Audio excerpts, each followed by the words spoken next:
Alhamdulillahi Rabbil Alamin. Wassalatu wassalamu ala ashrafil anbiya'i wal mursalin wa ala alihi wa sahbihi ajma'in. Subhanaka la ilma lana illa ma 'allamtana innaka antal alimul hakim. Rabbi shrah li sadri wa yassir li amri wahlul 'uqdatam min lisani yafqahu qawli. Amma ba'd. Alhamdulillah ala ni'matil Islam, alhamdulillah ala ni'matil iman, wa kafa biha min ni'mah. Alhamdulillah, segala puji bagi Allah Subhanahu wa Ta'ala yang memberikan banyak kenikmatan untuk kita hari ini ataupun hari kemarin ataupun hari-hari berikutnya. Semoga apa yang kita lakukan ini menjadi pertanda kebaikan untuk kita, menjadi pertanda perkumpulannya kita dunia akhirat, menjadi pertanda kalau diri kita ini dibersihkan sama Allah Ta'ala sebersih-bersihnya, menjadi pertanda dari Allah Ta'ala bahwasanya kita ini diampunkan segalanya, diampunkan pikiran buruk kita, diampunkan dosa mata kita, diampunkan dosa lisan kita, diampunkan dosa lintasan-lintasan buruk yang ada di dalam hati kita. Semoga dibersihkan semuanya dari Allah Ta'ala, dan semoga kita semuanya selalu dan selalu diangkat derajatnya oleh Allah sehingga dipantaskan untuk bersama-sama bergabung dengan orang-orang mulia. Tadi Ustazah Fatimah sempat menceritakan tentang Al-Imam Junaid bin Muhammad yang ketika di dalam hatinya ada lintasan buruk kepada seseorang, malamnya langsung ditegur sama Allah Ta'ala lewat mimpi. Kalau kita karena saking banyaknya kesalahan sampai kayaknya Gusti Allah ini bingung mau negur kita yang mana. Sing didhisik iki sing ditegur nggih, motone apa kupinge apa lambene apa sikile bingung nggih, mau dipimpin lewat mana saking banyaknya keburukan di dalam diri kita. Dan memang orang-orang mulia di sisi Allah Ta'ala itu karena telitinya mereka di dalam memperhatikan kebenaran, kelurusan perangai luar maupun dalam mereka, sehingga ada yang lengah sedikit aja dikasih pertanda sama Allah. Ada lengah sedikit aja dikasih pertanda sama Allah. Seperti yang sering kita ceritakan Imam Syafi'i ketika nggak sengaja ngelihat maksiat, ngelihat seorang perempuan terbesit di dalam hatinya ini, cantik sekali perempuan tersebut, langsung ditegur sama Allah Ta'ala, ini hafalannya ini kelong. Walaupun kalau kita ini nggak kelong aslinya, nggak nyampe ke situ bahkan kita di dalam kecerdasan akal pikiran kita. Jadi orang-orang mulia itu seperti itu, Bu, dikasih pertanda sama Allah Ta'ala, dikasih keindahan di dalam dirinya. Semoga kita semuanya dengan apa yang kita lakukan, dengan segala kesalahan yang kita lakukan, dikasih sama Allah Ta'ala pelan-pelan, sedikit demi sedikit, setahap demi setahap, kita ini bisa merasakan apa yang dirasakan oleh orang-orang mulia di dalam kebaikan-kebaikan yang semacam itu. Jadi Imam Junaid ini pernah ketika beliau ini duduk bersama muridnya ini ditanya, Ma afdolul amal, kalau menurut kalian amaliyah terbaik itu apa? Amaliyah terbaik itu apa? Kalau kita melakoni sesuatu yang paling baik untuk kita amalkan ini apa? Satu muridnya bilang birrul walidain, bakti sama orang tua. Satu lagi bilang sholat di awal waktu. Satu lagi bilang puasa, puasa di bulan Ramadan. Satu lagi bilang amaliyah ini, macam-macam yang disebutkan. Setelah itu Imam Junaid melihat ada satu orang muridnya ini diem aja. Teman-temannya ngomong, jawab seperti ini, yang satu ini diem aja. Ganti Imam Junaid yang nanya, kalau menurut kamu amal terbaik itu apa? Maka murid tersebut mengatakan, ra'aitu anna afdalal a'mal huwa tarkul ma'asi. Saya melihat kebaikan atau amaliyah terbaik yang harusnya dilakukan oleh seseorang adalah meninggalkan maksiat. Ninggalin maksiat, kita diem nggak ngapa-ngapain, Bu, dengan niatan menjaga diri kita dari keburukan, itu lebih baik daripada kita melakukan kebaikan. Itu lebih baik daripada kita. Allah Ta'ala juga mengatakan di dalam Al-Quran, wadaru bohirul ithmi wa batina. Kalau kamu mau melepaskan keburukan, maka lepaskanlah keburukan itu, yang dohir lepaskan, yang batin juga lepaskan. Yang kelihatan maksiat yang terlihat tinggalkan. Maksiat yang nggak kelihatan itu juga harusnya menjadi sesuatu yang kamu tinggalkan. Kenapa? Karena sesungguhnya pembersihan diri dari segala maksiat itu adalah pondasinya setiap amalan. Jenengan ngamal banyak sekali, tapi kalau masih terus-terusan melakukan keburukan, masih hatinya ini nggak pernah dikoreksi dari suudon, dari hasud, dari dengki, dari benci kepada orang lain dan lain sebagainya. Ini kayak kita bangun rumah di atas lautan yang ombaknya itu silih berganti. Oke. Bisa apa enggak kira-kira ini kita melakukan hal yang semacam itu? Oke, jenengan gowo semen ditaruh di laut, katanya mau bangun di atas laut. Oke, bawa bato, bawa besi, bawa kayu, bawa batu dan lain sebagainya, jenengan taruh di atas laut. Dia cuman hanya akan masuk, setelah itu hilang, masuk, setelah itu hilang, masuk, setelah itu hilang. Kenapa? Karena nggak akan bisa jejak, nggak akan pernah bisa jejak. Makanya kita ini sama hati kita ini harus terus ngoreksi, Bu. Amalia dohir kita hindari, keburukan dohir itu kita hindari semaksimal mungkin, semampu kita. Yang kita tahu ini salah, ini nggak benar, ini harus hilang dari diri saya. Jangan hilangkan sekarang juga.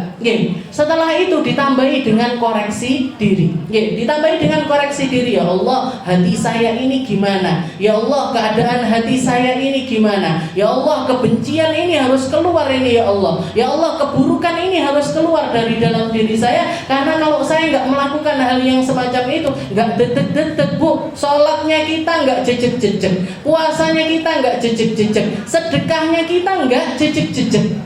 Kenapa? Karena setiap kali kita melakukan kebaikan, dikikis lagi sama keburukan. Melakukan kebaikan lagi, dikikis lagi sama keburukan. Terus kayak gitu sampai kita meninggal dunia, sampai ajal menjemput kita datang kepada Allah Ta'ala, ternyata nggak ada yang kita bawa. Ternyata nggak ada yang kita bawa. Kalau Allah Ta'ala nanya, mana ini ya Allah? Mana ya Allah? Pahala sholat saya mana? Oh, pahala sholatmu sudah diambil sama fulan, sama orang itu. Makanya Nabi Muhammad sampai mengatakan orang bangkrut al-muflis, orang muflis, orang yang bangkrut ini nanti di akhirat adalah mereka-mereka yang bawa amal kebaikan banyak sekali di akhirat.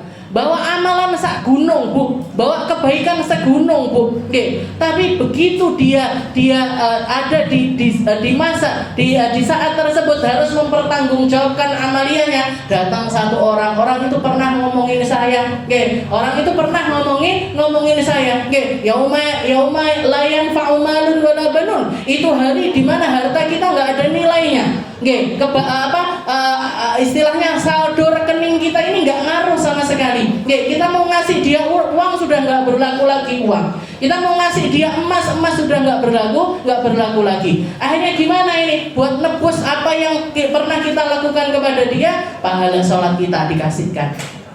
Pahala sholat dikasihkan, datang lagi orang, oh dia pernah gini saya, pahala puasa kita dikasihkan. Oh dia pernah gini saya, oh, pahala sedekah kita. Terus sampai akhirnya semua amalan sak gunung ini habis, tapi orang yang nuntut dari kita ini masih terus berdatangan. Naudzubillah min dzalik. Terus berdatangan sampai akhirnya gimana ini? Nggak ada kebaikan lagi yang bisa dibagikan. Akhirnya keburukannya orang tersebut ditimpakan kepada orang tersebut. Naudzubillah min dzalik. Jadi ini orang bangkrut namanya. Kenapa? Karena nggak mawas diri dari keburukan. Zikiran tapi lisannya masih sering ngomongin orang, zikiran tapi lisannya masih sering menghina orang, zikiran tapi lisannya sering nyakitin orang. Ini yang harus kita bersihkan. Ini yang harus kita bersihkan. Dan lagi juga hal-hal semacam ini, ketika kita duduk di tempat-tempat semacam ini kita sedang menunaikan apa yang menjadi haknya sedekah dari setiap apa yang kita punya. Terutama lisan ini, Bu. Terutama adalah lisan.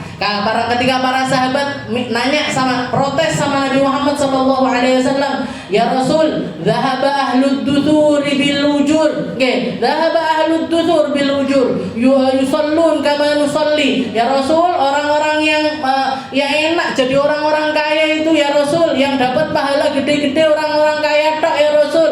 Mereka sholat kayak kita sholat, puasa kayak kita puasa, beramal seperti halnya kita beramal. Tapi yang mereka bisa kami nggak bisa adalah wayatasaddaquna bifuduli amwalihim. Mereka bersedekah dari kelebihan harta mereka. Sedangkan kami orang nggak punya ya Rasul, nggak ada yang bisa kami sedekahkan. Maka Nabi Muhammad mengatakan, "Alaisa qad ja'alallahu likulli syai'in sadaqatah?" Bukankah setiap orang itu sudah punya porsi masing-masing dari sedekahnya? Apa ya Rasul sedekahnya? Alaisa bikulli tahlilatin sadaqah wa tahmidatin sadaqah wa tasbihatin sadaqah? Bukankah setiap kamu baca la ilaha illallah itu sedekah? Bukankah setiap kamu bertasbih itu sedekah? Bukan setiap kamu berterima kasih sama Allah Ta'ala itu adalah sedekah. Bahkan amar bil ma'ruf sedekah, ngajak orang kebaikan sedekah, nyegah orang melakukan keburukan juga sedekah. Bahkan di akhir yang bikin para sahabat heran, Rasulullah juga mengatakan wa fi bud'i ahadikum sedekah. Ketika kamu melakukan hubungan suami istri, di situ juga ada sedekah. Para sahabat itu mindsetnya, mindsetnya apa yang melawan keinginan mereka, di situ ada kebaikan. Tapi ketika itu menjadi penyaluran hasrat, itu biasanya nggak ada pahalanya. Jadi kalau kita sesuatu yang berat untuk kita, itu di situ ada kebaikannya. Tasbihan, kebaikan itu. Kenapa? Karena ngelawan atau istilahnya ada perlawanan dari lisan kita. Lisan kita ini biasanya wong wedok pilih ngomel, pilih ngomong nih wong, pilih pokoknya ngedumel nggak jelas, itu pilih seperti itu ketimbang mereka ini berzikir. Jadi ketika mereka melawan hawa nafsu mereka, melawan apa yang menjadi keinginan lisan mereka dengan berzikir, maka di situ sudah pasti ada sedekah. Tapi yang para sahabat heran, ayati ahaduna syahwatahu, apakah seseorang di antara kita melampiaskan hasrat biologisnya dan di situ juga ada sedekahnya ya Rasul? Katanya Rasulullah, bala, tentu saja. Bukankah kalau yang semacam itu dilakukan di dalam keharaman ada dosanya, berarti ketika dilakukan di dalam hal yang halal, di situ juga ada sedekahnya. Jadi kita ini lagi sedekah, dan sedekah itu yang dapat pertama kali ya orang yang sedekah, bukan orang yang kita sedekahi. Memang kalau kita bertasbih, siapa yang kita sedekahi? Lisan kita ini loh. Yang kita sedekahi adalah lisan kita sendiri, dan sedekah itu enggak pernah salah. Sedekah itu enggak pernah salah. Meskipun kita ngasihnya kepada orang yang salah, tapi sedekah itu enggak akan pernah salah. Ketika ada satu orang badui bagi-bagi uang, bagi-bagi harta di pinggir jalan, lewat seorang presiden, tahu nggak presiden? Pemimpin negara atau raja di zaman tersebut, dikasih juga sama orang badui itu sedekahnya. Katanya bodyguardnya, katanya penjaganya, kamu apa nggak tahu ini siapa? Kok kamu sedekahin dia? Katanya orang badui tersebut, saya nggak peduli, saya nggak ngurus, karena di dalam satu sedekah itu yang beruntung adalah yang sedekah, bukan yang disedekahi. Kenapa? Karena dengan kita mengeluarkan harta sedekah, ketika kita memberikan apa yang kita punya, ketika kita mentasarrufkannya di dalam suatu kebaikan dengan niat yang baik, dengan keinginan yang baik, dengan tujuan yang baik, maka yang paling beruntung adalah yang sedekah. Kenapa? Karena yang fana ini jadi berubah menjadi baqo. Yang pertamanya sesuatu yang enggak kekal berubah menjadi sesuatu yang kekal di sisi Allah Subhanahu wa Ta'ala. Saya enggak ngurus siapa yang dapat, presiden sekalipun dapat harta saya, misalkan bagi-baginya uang 10 ribuan, Pak Presiden dikasih duit 10 ribuan, saya enggak ngurus. Itu nanti mau dia buang kah, mau dikasihkan orang lain kah, mau diapain, mau dibelikan pecel dan terserah dia. Tapi yang pasti ketika saya keluar untuk sedekah, yang paling beruntung adalah diri saya sendiri. Mindset ini loh Bu. Kita sedekah mata. Di sini kita sedekah mata. Kenapa? Terhindar dari sesuatu yang haram. Kita sedekah telinga. Kenapa? Telinga kita nggak dengerin yang jelek-jelek. Oke. Kita sedekah mulut kita. Mulut kita terpenuhi dengan segala sesuatu yang baik. Kita sedekah untuk kaki kita, sedekah untuk hati kita, dan yang terpenting kita sedekah untuk ruh kita. Ngasih rezekinya roh, sesuatu yang kalau kita tempatkan di tempat yang lain hanya akan menjadi sesuatu yang fana, tapi ketika kita taruh di tempat semacam ini berubah menjadi sesuatu yang kekal. Kekal apanya? Kekal kebaikannya di sisi Allah Subhanahu wa Ta'ala. Kekal keindahannya di sisi Allah Ta'ala. Perkumpulan yang semacam ini yang sudah dibanggakan oleh Allah Ta'ala di atas langit dan akan kita banggakan nanti ketika kita ketemu sama Allah Ta'ala. Ya Allah, saya setiap Selasa loh ya Allah budal ngaji, nggak pandang hujan, nggak pandang panas, pokoknya budal ngaji, dan duwe motor nge-grab saya ya Allah, nggak ada barengannya, budal dewe saya ya Allah, koncoku lagi repot saya tetap berangkat ya Allah. Yang semacam ini yang akan kita banggakan di sisi Allah Subhanahu wa Ta'ala. Mungkin-mungkin yang sedikit ini jadi berkah. Mungkin-mungkin yang sedikit ini dibanyakin sama Allah Ta'ala.